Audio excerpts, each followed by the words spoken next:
Hey, Barry. Greetings, everyone. We're going to get started. Let me start off by welcoming everyone and all of you folks from Madison. Welcome to your mentor training, and welcome visitors. We put this out into the district, and if you're thinking about creating a mentoring program, or if you have one, you'll be privy to all of Madison's information, and feel free to use it in any way you may. I'm Barry Kroll. I'll be the sort of the host for today. Before I retired, I worked for the YMCA. I was a CEO in Madison. And for those of you who have heard the story, if you know what YMCA stands for, it means you may copy anything. And so feel free. Let me turn it over to Carol, who will give us a welcome. Carol is the club president for Madison. So good afternoon, everybody. I'm Carol Martirana. I'm thrilled that you're here today. And I consider this training to be one of the most important trainings that you will go through. As a mentor, you hold in your hands, so to speak, new members, and you help guide them through training process, as well as getting them engaged early in things that they really want to do. This way we continue to keep them as members, and they're happy. So from my perspective, I think it's a critically important training. So welcome, I'm glad you're here. And if there's any questions you have for me personally, please don't hesitate to reach out. Thank you, Carol. Let me turn it over to Jeff Kraft, who is the mentor chair for the Madison Club, who will introduce himself and talk a little bit about what we're going to do today. All right, thank you very much, Barry, and thanks, Carol, for those opening remarks. And also welcome everybody this afternoon as well. It's nice to see some familiar faces and some new faces. Yes, thanks to Barry and Joe, we've put together a PowerPoint presentation.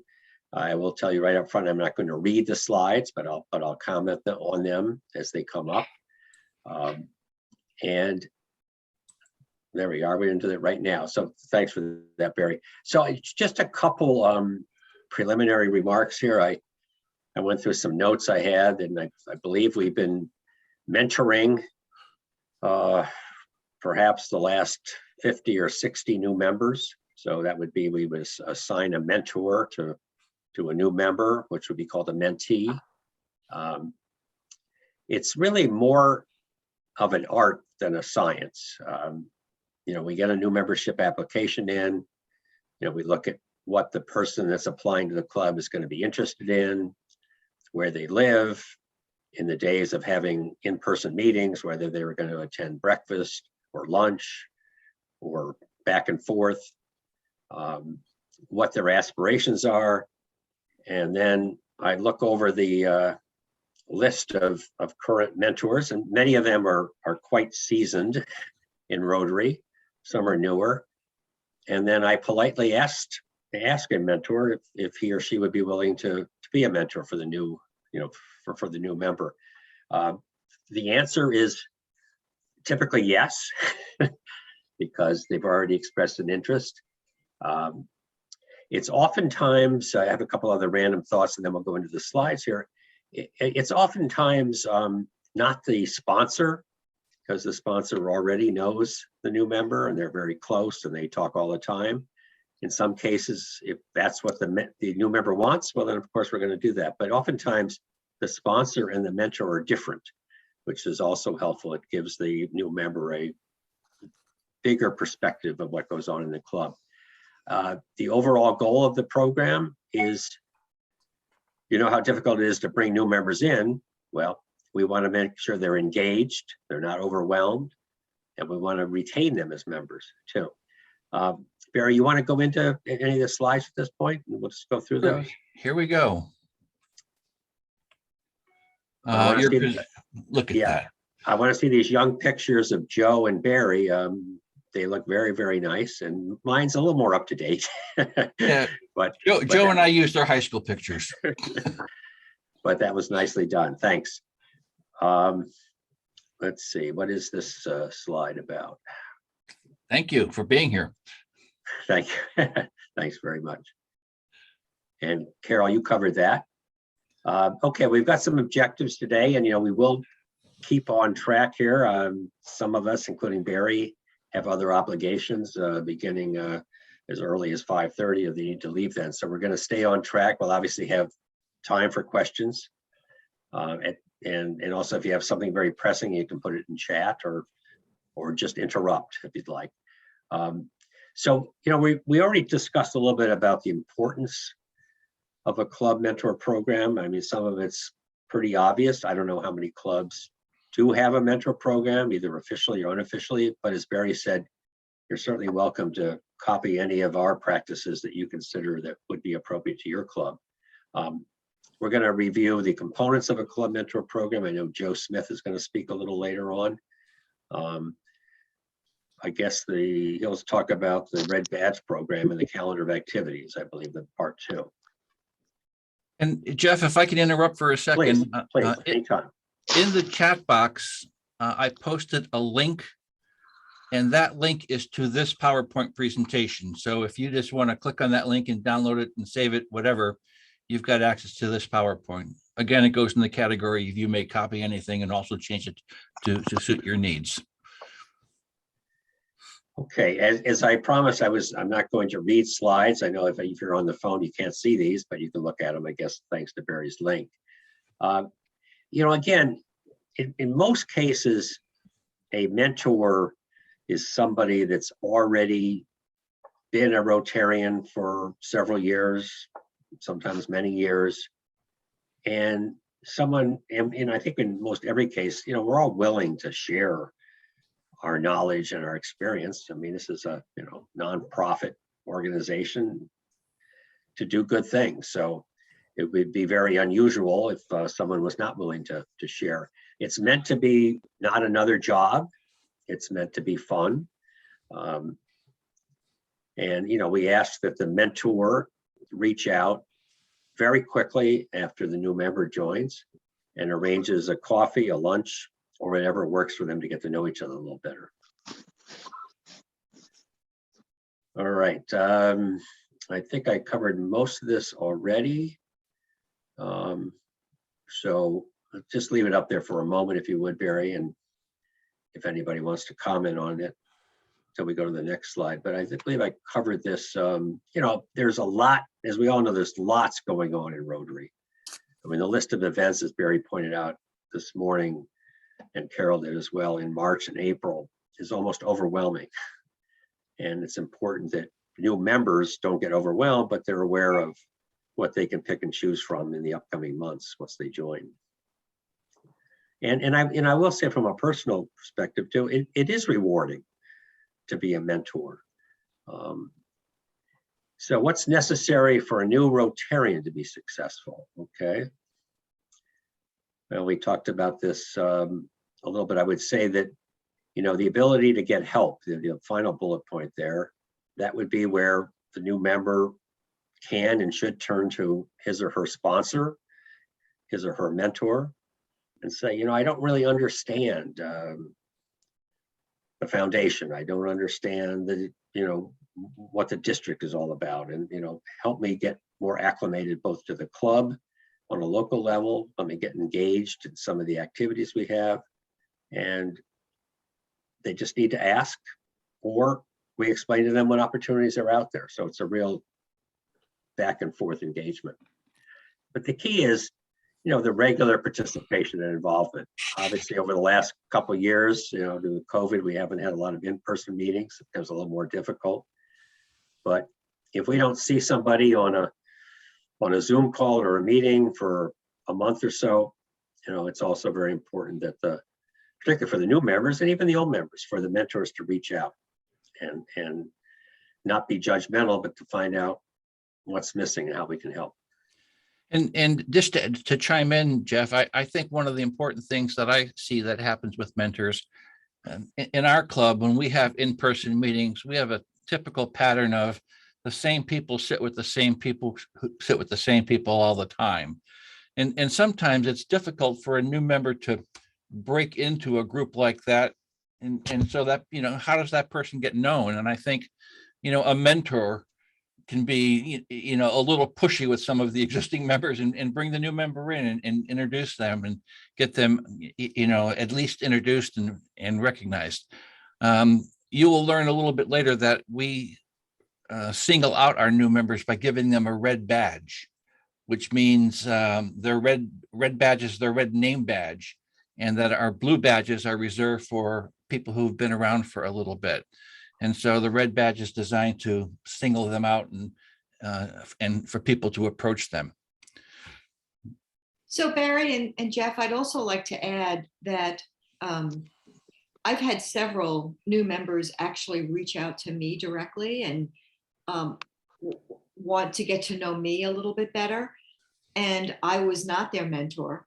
And so I think we all have a responsibility to new members to take a little bit of the burden off of the mentor.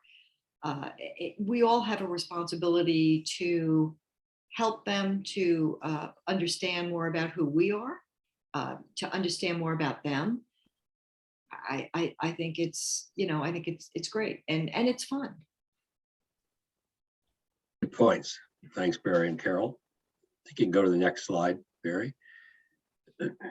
Okay, so let's spend a couple minutes on this particular slide. The mentor responsibilities.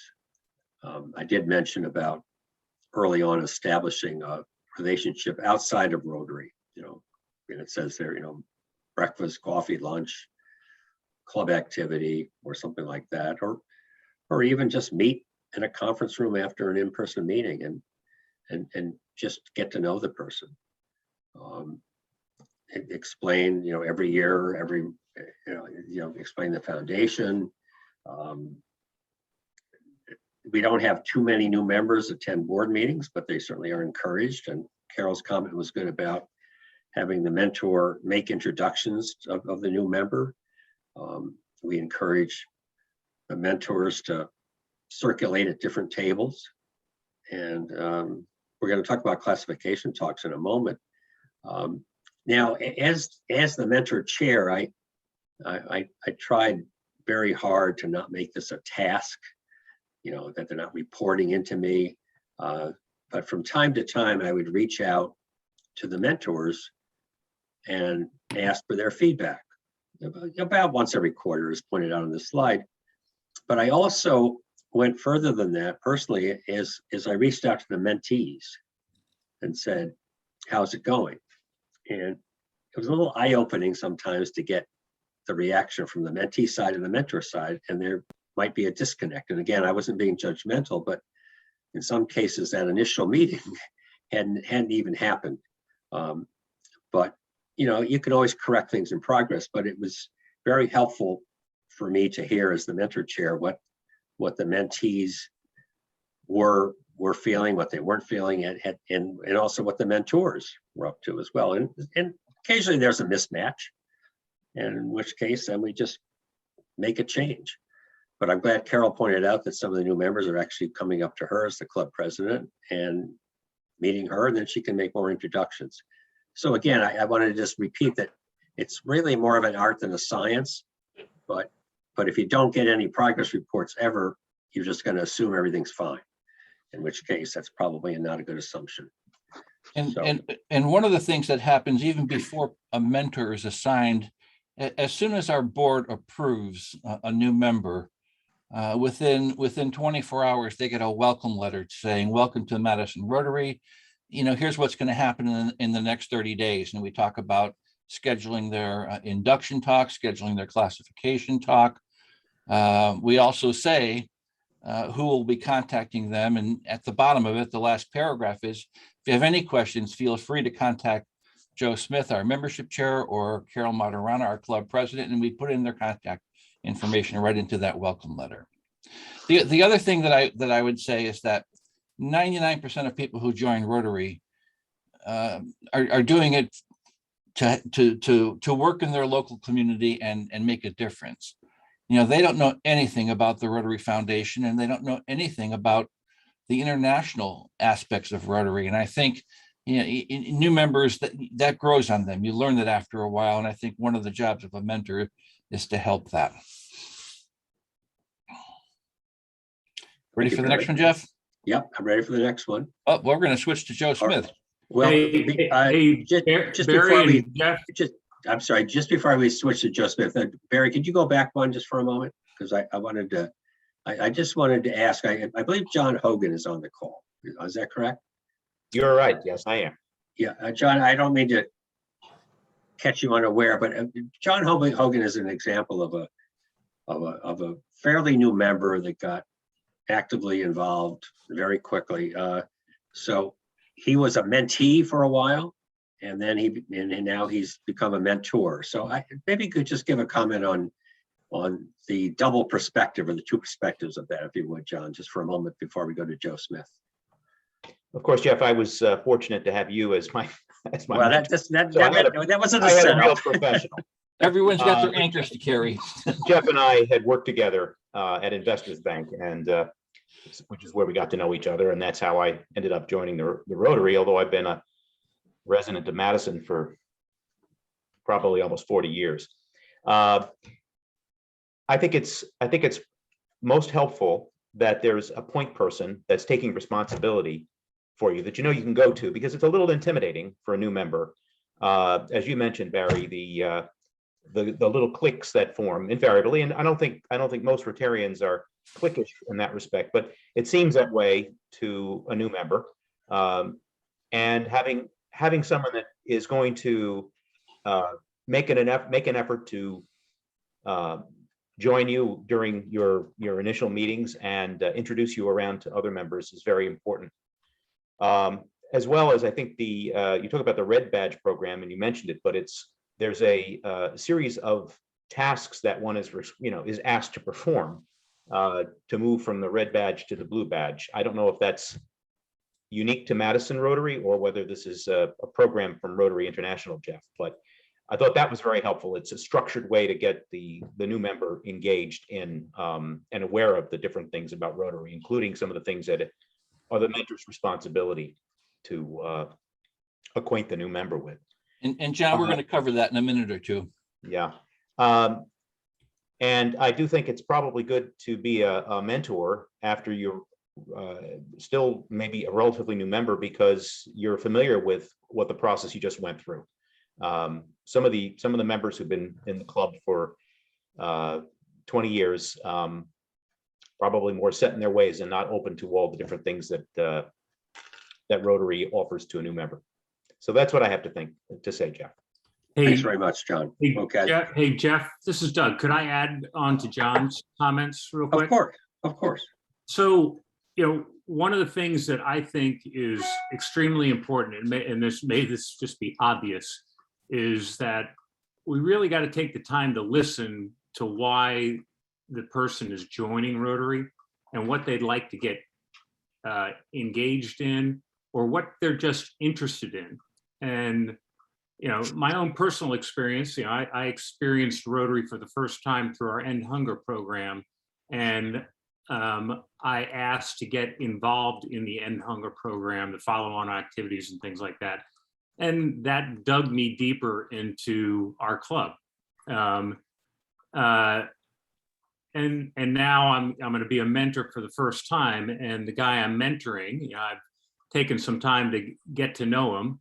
And, I found out that because of his very extensive scientific background, he's very interested in working with young women, specifically as they grow skills in the STEM education program.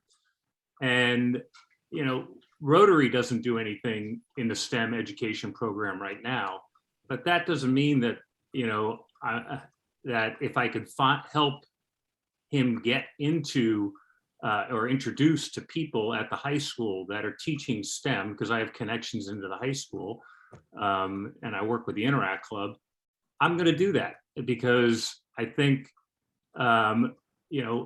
getting engaged in our current programs and our current service activities is one thing, but if Tom can develop, a service that create some type of link between Rotary and the STEM activities at the high school, that's great. That's something new, it's different, and the club grows and he gets engaged. So, yeah, I think we got to encourage new members to bring their new ideas and help them grow those ideas about what, service they want to provide to our community, and it can help our club grow. Doug, how long have you been a member? I think it's about 3 to 4 years. So I would consider Doug one of our classic examples who came in because of an activity in a program. And next year, or as he sits there today, he's the president-elect of the club. And so he's gone from a relatively short period of time through many chairs in the club and many activities, and has grown and developed in the process. Well done, Doug. I hold Joe Smith responsible for that. Speaking of Joe Smith, Joe is up, down. Thanks for those All right. comments, Doug and John. Well, I'm honored that Doug mentioned my name, that I was responsible. He's going to do a great job. And I just want to, talk about the first 30 days. A lot of these, we want to try to educate these people even before they become a member. We want to tell them about the fees and everything. Better get another jacket on. Excuse me? That it worked. June loved her. So we want to make sure they know what they're getting into. But I really do think it's important for the mentor to sit down with them and just review all those things. We had an example this year where I sat down with a new member before she became member and talked about, I tried to cover everything. And then later on, she wasn't happy with the way we ran raffles. But I thought I talked to her about it. And then our mentor got involved and tried to really smooth things out and try to work with her. And it didn't work. But that's an example where the member steps in and tries to smooth things out and make her feel wanted, and it didn't work in our case. But I think it's really important to sit down and listen, like Doug said, listen. And everybody's different. Barry and Jeff made this PowerPoint, and I thank them. But there's a lot of things to cover here, and everybody's different. So I think the mentor should really get to know the mentee and how much do I want to load them up with in the beginning, and you can play that by ear. But I think it's, you mentioned about coming to the meetings. That's important to have somebody to be able to introduce you. And I also think we talk about a lot of events at our meetings and a lot of Rotary things that we just assume everybody knows about. And sometimes I think those people walk out and like, what is Bottle Hill Day, or what do we do for Shredded? So I really think it's important for the member to, ask them the question, can I tell you more about, do you know what this is about? And let them know. So I think that's important also. And if there's any events coming up, I think it's a good idea. The mentor can try to encourage them to come. We have socials, we're going to have a chili cook-off soon, and, try to encourage them to come. And sometimes it may not be easy to come, just when you don't really know anybody. But I think the sooner you get them involved in the club, the better. So, And I think that there are just so many basics. It's like, just think about the Rotary acronyms: DG, DGE, PE, PETS. And these are all strange things for new members. They have no idea what those are, and that's part of the things that we just take for granted. yes. And one of the points on the 90 days, we want to try to have them join a committee. And we've been fortunate. We've had some really great new members this year, and they've been great. But we have to kind of get them involved.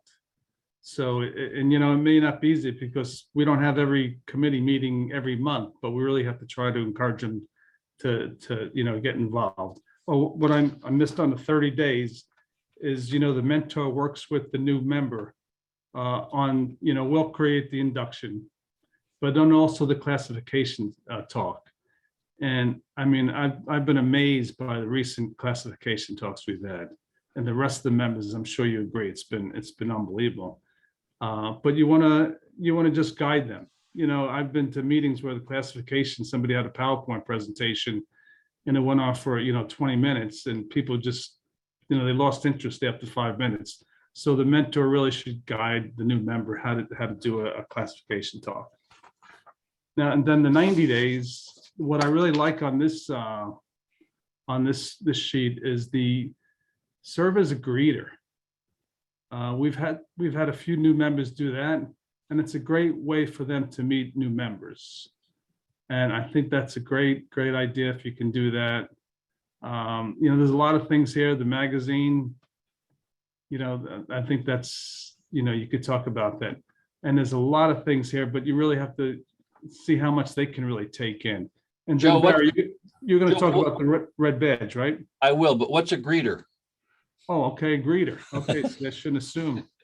Now, as our club members know, but for our guest, we have everybody sign in, get their badge, and then we also sell 50/50 raffle tickets, and that's what the greeter does. So I think Jen was one. She was a new member. She came in because of our End Hunger event, another activity that we had. She came in and she picked it up right away, and she was a great greeter, and she met a lot of people that way. So I think that's a good thing to do. And then on the next 180 days, there's a lot of things here. Paul Harris Society, and they'll learn it as they go along. But I think with the RILA program and any district events you can invite them to, I think is a good idea. So, and the red badge program is great too. So I think Barry, you're going to talk about that. That's coming up. And one of the things that I would say is that being a mentor is also a learning experience as a mentor, because some of these topics, like, what's the Paul Harris Society? And what's a PHF recognition, and where do you look up your points? I mean, these are all pretty technical things, and even if you've been a Rotarian for a really long time, some of these things you just may not know yourself. And so it does require a little bit of research and checking in with more experienced people. I agree 100%. Oh, in the first year, even more. Hey, Joe. Yes. Let me just add one thing. Something that Joe did with me, I didn't realize, the impact it would have on me. But when he met with me after End Hunger, 3-4 years ago, he gave me a couple copies of the Rotary magazine. And, at that point in time, I didn't know, any difference between Rotary, the JCs, the Elks, any of the, community service organizations. But through the magazine, I got a real understanding of, Rotary's impact worldwide and the programs that they run. And I think it's, it's a good way for them to, on their own time, digest the impact that, Rotary can have and does have around the world.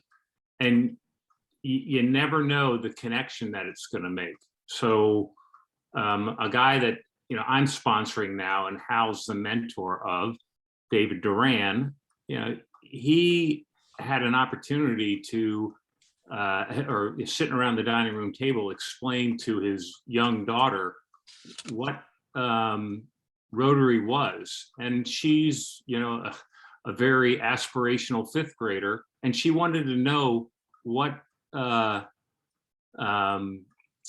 women's programs we had worldwide and women's initiatives that we had worldwide. And through the magazine, he picked up some things, and he shared this with me that,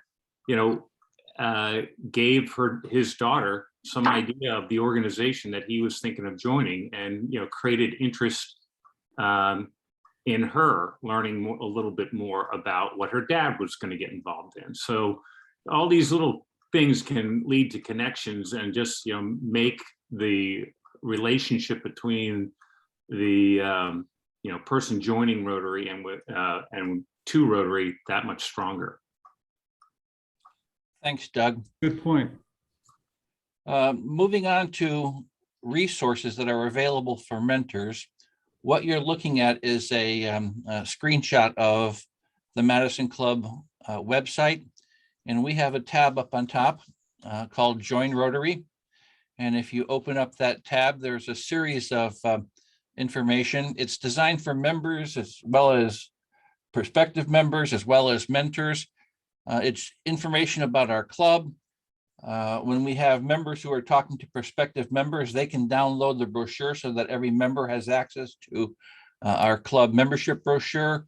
Some propaganda, maybe that's a bad word, but some propaganda as to why to join Rotary.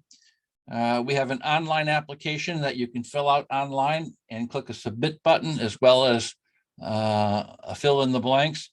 But we also have mentor resources. And so if you were to click on this mentor resources tab, it brings up the next section of resources that are available to the mentors. So we have a formal mentor job description. I would encourage everyone. Our website address is up on top. You can go and print that out for yourself. The mentor checklist is what Joe just covered. The mentor guide, frankly, I have no idea what that is. I'd have to go look, but I'm sure it's important. And the Red Badge program, which I'm going to talk about now. So we have created a Red Badge program, and this is a trifold brochure. You're looking at the inside of it, and we have found that many people in life like to be challenged or have timetables or need to have a way to get things done. So we have created a series of tasks that are useful in terms of keeping people involved. So everyone gets a red badge as a new member, and after a year, the red badge goes away and you get a blue badge. Even if you don't complete these tasks, we figured that after a year, you probably have got it through osmosis. But I would tell you that we have taken this red badge program and given it to some new members, and within 2 months, they moved to a blue badge because they accomplished most of what's on here. And so these are simple things that all clubs get to do. I mean, we all have service projects. Someone can help organize a service project. I think one of the reasons Carol might be getting some calls as the club president is have a meeting with the club officers, lunch or coffee. And that's, again, to get the new members more exposure to other officers and other people in the club.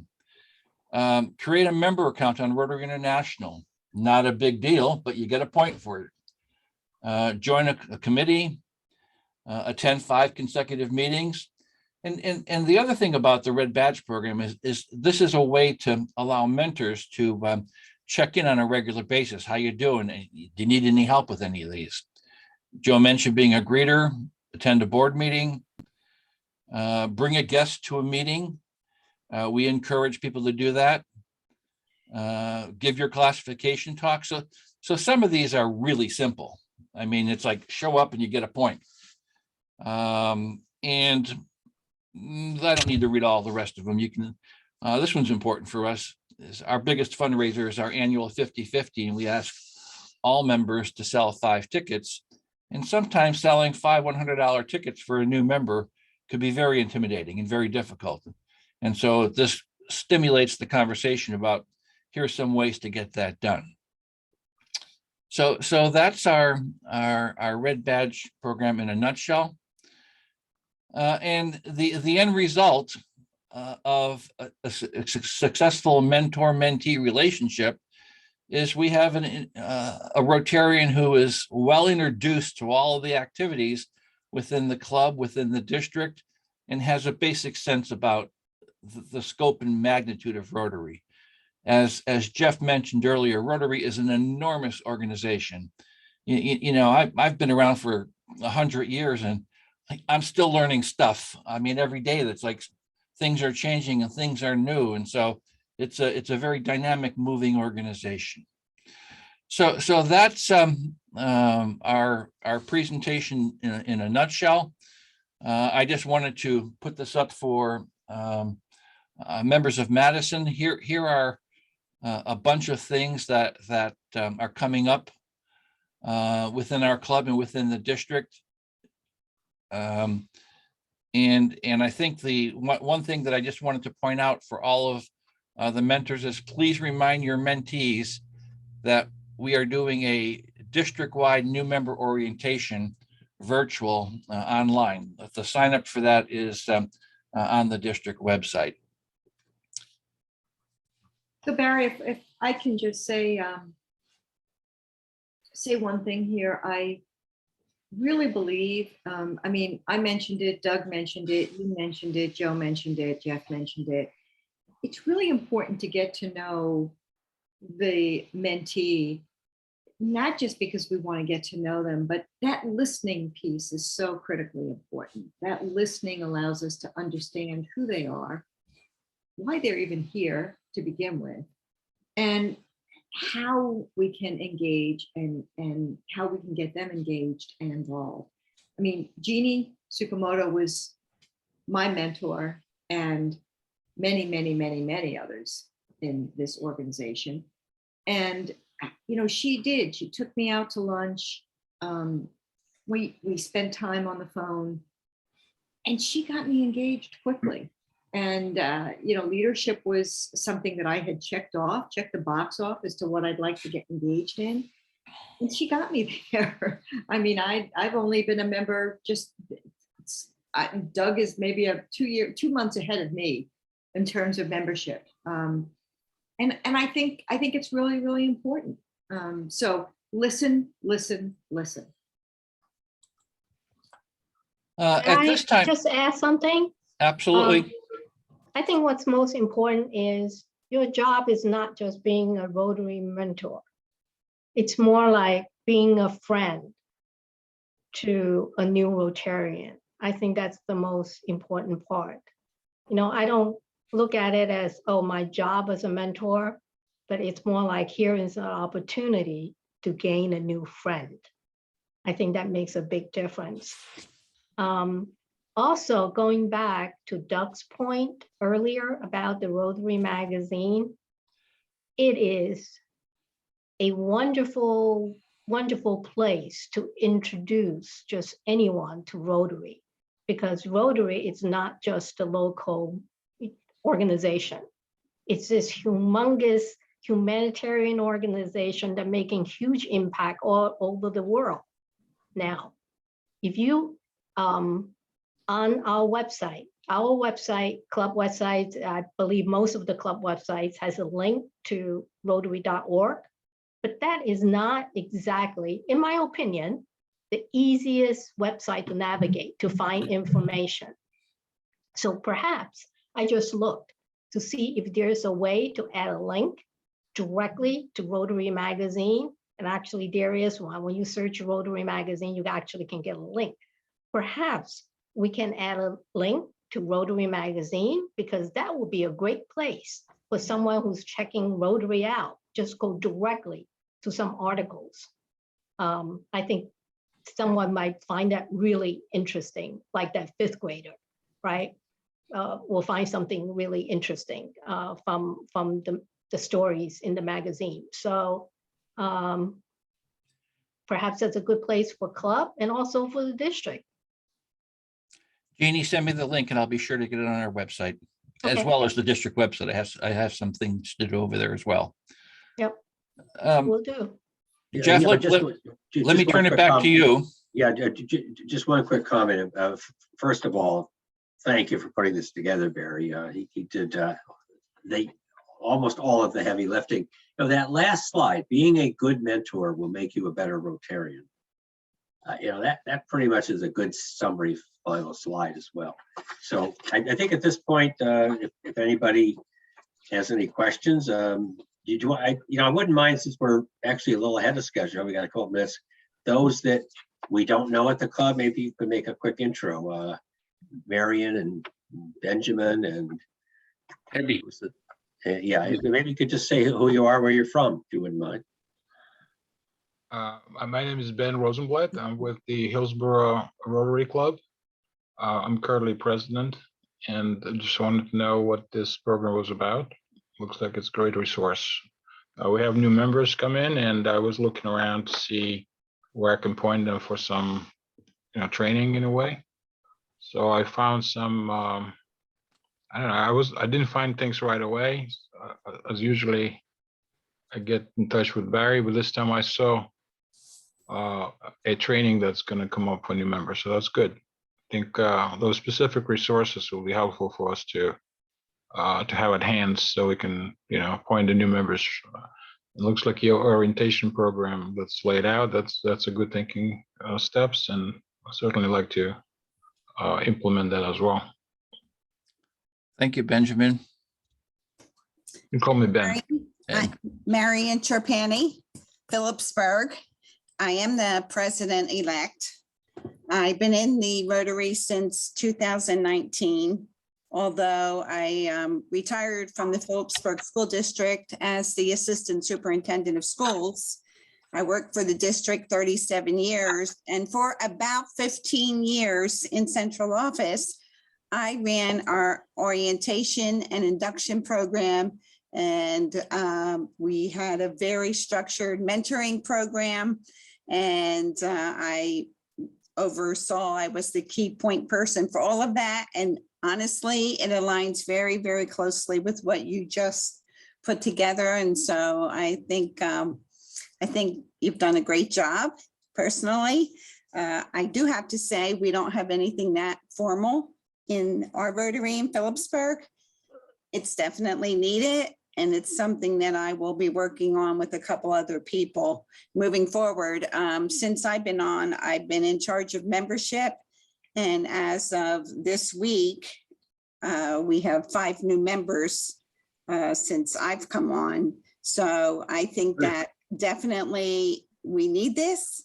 And I have to say, almost everything I learned was just on my own, looking things up. And of course, Barry can probably attest to this. He's seen me on many of the trainings. I did do an RLI.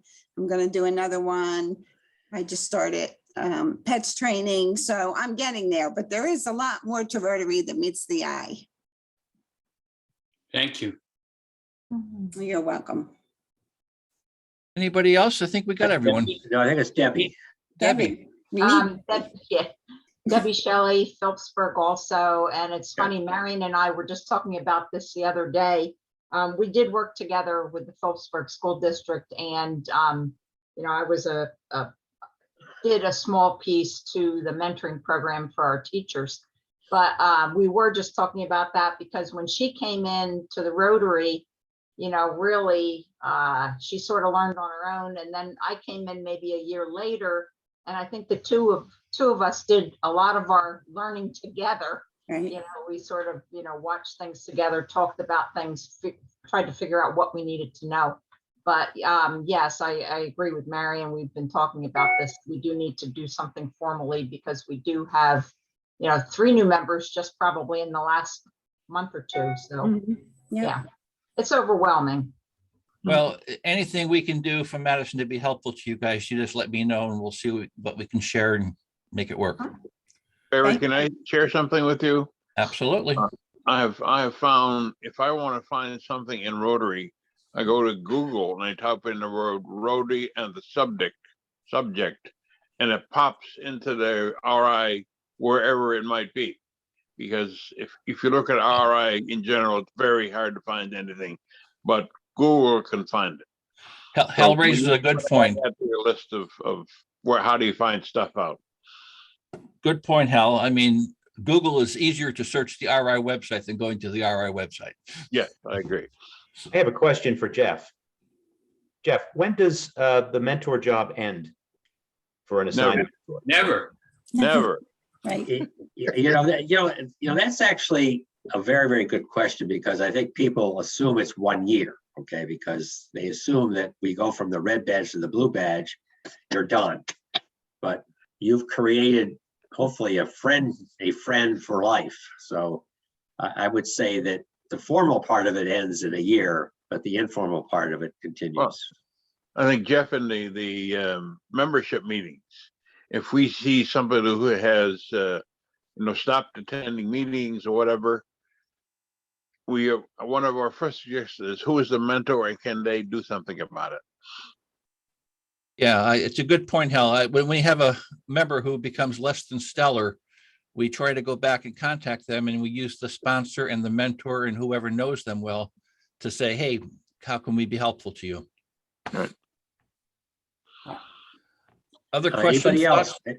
Anybody else have any thoughts or I've got a- questions or comments? Go I'm ahead. going to comment. I think a key thing is to get the new member to be responsible for something that they are uniquely responsible for. It's only them, either they're leading it or doing it alone. And that keeps them in. It could be based on something they already like, or you could just take a guess and say, can you do this? Would you do this? Some people will volunteer right away, but most people don't. And if you ask them to go through the whole list and come up with something, it doesn't always work. If you put them on a committee, many times that doesn't work because committees are run by people typically that love what they do and have years of experience. And it's more work for them to train someone new than it is to do it themselves. So try to give them something unique to do. And I think it's especially important for the mentors to talk to people. Just because a person happens to be an accountant, accounting may be the last thing in the world that they want to do for Rotary, because they do it every day, all day. And it's like, I want to do Rotary and I want to work with kids or something like that. So find out what their interests are. But if I could just add, Jeff, to Frank's point, a lot of the committees are chaired by people who've been doing this a very long time. And I think it would be really helpful if the chairs reached out every year and tried to get a new member involved in their committee. So, just put the onus on the chair to reach out to a new committee, to reach out to a new member and say, hey, would you like to be on this committee? Good idea. Very good idea. I think back to your comment, Frank. I mean, the first thing that the new member owns is his or her classification talk. Okay, so they own that. Obviously, we've had varying types of talks. The most recent ones have been excellent. I think it's great when we do 2 at a given meeting, and it's really important to get that going right away. So I think at that talk, then the members and the committee chairs that are in the audience realize what people's passions are beyond their profession. So that right at that stage, after the classification talk, that's the time for the chairs of the committees to jump up and grab the person and say, okay, I'd like you to join. But that's a good idea, Lois and Frank. Thank you for that input. And I think, actually, Jeff, if I could just add, going back to the classification talks, I know that sometimes people will not want to talk about themselves personally. They'll not want to talk about their family, their kids, what they like to do, to play soccer, like whatever. They really focus on their professional lives. And because I think it's safe. It feels like a safe thing to do. And I think as mentors, you really have to encourage people to say, hey, we really want to hear about who you are. We want to hear what makes you who you are, and not just your professional life. And I think it's safe to just do, we've had some great classification talks over the years where I knew lots about their professional lives, but I couldn't even tell you if they had kids or, if they played the piano or whatever. So I think it's really up to the mentor to kind of encourage that and sort of give them some freedom to say, this is what it is. I mean, this was what people really want to know. Yeah, well, they certainly have the freedom to do that, but I understand people are reluctant to get up and do public speaking. So, but those are all good points, Here's an example of something that happened to me that I think helped in the end. The president came up to me in the first year and asked me to apply for all the district awards that a club can get in a given year, best this, best that, or whatever. And I had no idea what any of that was. And there was a deadline. Well, I learned a lot. Hey, Frank, we're looking for someone to do that this year. We absolutely offer. And Barry, the second year they asked me to do it and I refused. So. Well, I want to thank you all for participating and giving up a little bit of your time. I hope you found the information beneficial. We recorded this session and we will be posting this on our website someplace. And those of you who were guests, I will send you a link directly so that you have it. Any other final thoughts, Jeff, Joe? I would just say again, thanks, Barry, and for the mentors in our club. If the job is a little easier because we have great resources like Barry Kroll and like Jim Allison, who's on the phone, and others. I don't want to leave anybody out, but just pretty much everybody. So, the mentor job is really not that tough. Okay. You just got to be focused, enjoy it, and know where the resources are within your own club or outside of your club. So again, thanks everybody for attending, and Barry, thanks for putting it together. Great. Thanks, everyone. Thank you. Thank you. Nice to meet you, Debbie, Marion, Benjamin. Sure. Thank you, everybody. Have a good day.